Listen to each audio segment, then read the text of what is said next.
startups want to grow, it seems like one of the things Y Combinator really teaches people is how to grow stuff. What do you think the secrets of growing these startups are? You got to start with a small, intense fire. Suppose you're the Apple One, right? I think they made something like 500 of those things, right? So all they had to do was like find 500 people to buy these computers, and they launched Apple. Apple! Yeah. Right? So you got to find a small number of people. It's necessarily going to be a small number of people. You can't find, it's impossible to make something that a large number of people want a lot. So you've got to find people who want what you're making a lot.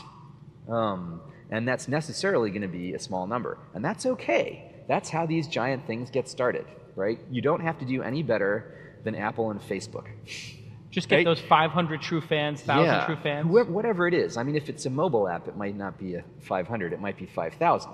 Right. But you've got to know who those first users are and how you're going to get them. And then you just sit down and you just have a party with those first few users, and you just focus entirely on them, and you make them super, super happy, right? Like there's a startup in the current batch that is making a new mobile email client, right?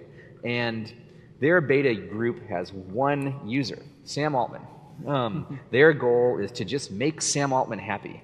And when they have, and Sam Altman is uses email a lot on the go, he's sufficiently demanding that if they make, and he knows what all the other options are too. Yeah. So he's sufficiently demanding that if they make him happy, they've sort of used him as like the positive for a mold, right? They can now make lots of people happy, and that's sufficient, right? So one of the things we tell startups in these extreme cases where you could just make one user happy is act like you're a consultant. Act like Sam has hired you to make an email app just for him. All you have to do is make Sam happy. It can say Sam Altman at the top of the screen. That's okay. Yeah. Right? Just so long as you make Sam feel that he would be bummed if you stopped working on this. That's the test. Right? Not like your friends say, oh yeah, it's good, I'll use it, right? Like they have to be bummed if you stop working on it.